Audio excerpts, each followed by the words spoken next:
Hello and welcome. Welcome to part 2 of the Bristol LH story.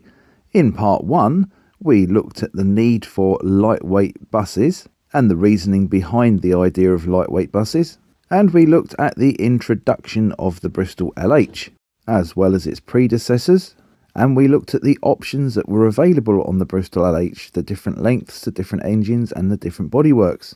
I shall put a link up in the top right hand corner next to my channel icon for part 1 if you want to recap that or if you haven't seen it yet. So without further ado, let's climb aboard our YouTube time machine and head back to the 1970s. The introduction of the B-Series Leyland National in 1978 really put a nail in the coffin of the standard Bristol LH. This effectively taking the market of the Bristol LH in the National Bus Company fleets. And while it could certainly not be argued that the Leyland National was a lightweight vehicle, the National Bus Company policy on lightweight vehicles had now changed. And instead of lightweight vehicles, they were just looking at a vehicle that was cost effective to run and simple to operate. Hello Leyland National B-Series. This saw the standard Bristol LH model withdrawn from production, the final bus being delivered on the 21st of April 1980 being AFB 597V in the Bristol fleet. Although this bus was later sold to Wilson Dorset, where it had its front panel cut away so it could operate on the Swanage chain ferry. All in all, 58 examples were built as part of the National Bus Company's 1979 programme.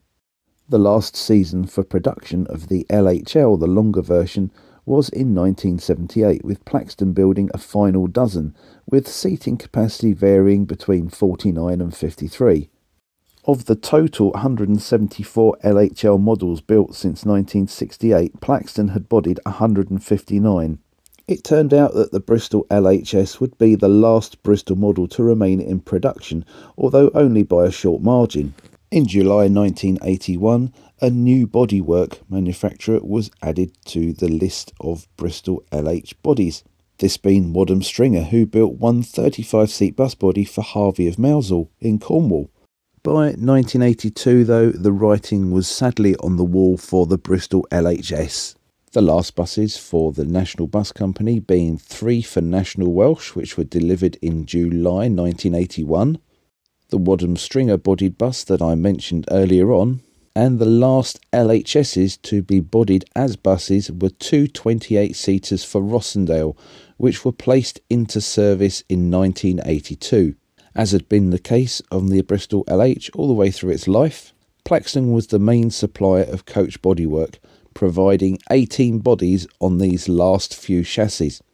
Although Dupel did get a look in as well, as it built a dominant 35-seat body for Stokes of Carstairs in 1981 and another one late 1982 for the London Borough of Newham.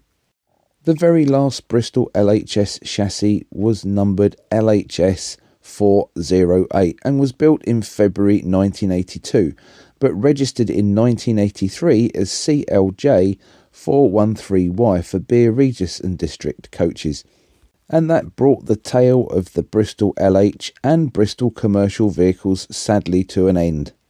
In all, there had been 1,990 of the Bristol LH type built, including LHS, LHL and the LH. Bristol Commercial Vehicles would carry on building buses for the next few years, these being the Leyland Olympians. But the Bristol LHS was undoubtedly the last bus to be badged as a Bristol to come out of the works, although some of those early Olympians were indeed taxed as Bristols. Now, as with most things that appear to be very standard at face value, there were very unstandard Bristol LHs that appeared in the production time of the vehicle. Firstly, there was the road rail bus. NEL 847M had been new to Hanson Dorset in 1973. It was fitted with additional flanged wheels to make it possible for it to drive either on the road or on the railway line, very similar to how the track repair vehicles operate nowadays. It was owned by North East London Polytechnic, and some of the work was done by Lucas Aerospace. It was tested on the West Somerset Railway during August 1980. Another former Hanson Dorset bus was this Bristol LH, which suffered front-end damage in an accident. Instead of repairing it and rebuilding it, Hanson Dorset decided to do something a little bit different with it and converted it into this rather beefy looking charabanc. Another charabanc, if in name only, is this former London Transport BL class Bristol LH. BL91, which was new registered as OJD91R in the London Transport fleet, now converted to part open top with a sunshine roof, which can be pulled over if it looks like it's going to rain. It now gives tours of Jersey in the Channel Islands. A little bit closer to home, for me anyway, East Kent ordered 4 Bristol LHSs in 1975. Now these were delivered with a special low height single deck bodywork built by Eastern Coachworks, so they could get under a particularly awkward and low railway bridge in Ashford. However, the road under the bridge was later lowered, which meant conventional single-decker buses could operate the service. This made the buses excess to requirements, and they were later sold to Borough Line of Maidstone. There were a number of Bristol LHs that received goods vehicles bodies as well. These were on a Bristol LH and LHL chassis, and was ordered by Lawrence Wilson and Sons, and used to deliver Silver Cross prams.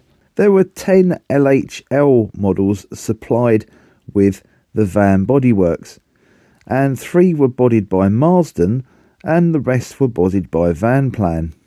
There were a couple of other goods vehicles built for other customers as well, including a car transporter. Somewhere else the Bristol LH did very well was over in Malta, where many former National Bus Company vehicles were exported over the years, with their rough and rugged but reliable mechanical units, meaning they were quite easy to maintain. They operated out in Malta for many years, and in latter years could be found rubbing shoulders with slightly more modern looking vehicles. In fact, it's surprising when you think about it that the LH actually didn't have more success as an export vehicle, with its sprung suspension, quite high ground clearance and basic mechanical layout. Another conversion that suits Bristol LHs very well is that of a recovery truck. With the engine situated just behind the front axle, this means the rear of the vehicle can be cut right down, which can then be fitted with a jib or a tow crane of some kind. Although now, fortunately, or rather unfortunately, depending on what your philosophy is, a change in regulations means it's no longer legal to tow a bus with another bus, which is why a lot of these vehicles and conversions have fallen by the wayside. And finally, there are plenty of Bristol LHs that survive and that are preserved and restored around the country. If somehow or other you've never managed to travel on a Bristol LH, I recommend it. While they're not the most refined buses and probably not the most comfortable buses, to be honest, they certainly have a charm all of their own. My own experience of driving a Bristol LH was with AFJ 692T, Western National 3131. When that was part of the Southern Counties Omnibus collection, we covered many miles in this old girl and took her down to Hastings for the bus rally there on several occasions. I must admit though, she always seemed slightly underpowered, especially on the climb up out of Hastings, and take into account that the Plaxton bodywork was empty most of the time as well. Although compared to a Bristol VR, I was remarkably impressed with the fuel economy. It seemed just to nibble the fuel on the way there and the way back. But that manual gearbox could be very tricky, and the power steering was sometimes inclined to be a little bit on the heavy side. And she did have a bit of a funny habit of the fuel running backwards, so when you wanted to start her, sometimes you had to crank her and crank her and crank her to get her going. Well, I hope you enjoyed this last look at the Bristol LH and the LHS and the LHL. If you did enjoy this video, please like and share it. And don't forget to subscribe to my channel so that you don't miss future uploads in this series. And what will be the future uploads in this series? Well, friends, you will have to stay tuned to find out, won't you? I'm not going to tell you. I'm going to keep you all in suspense. Thank you all so much for watching. Bye for now.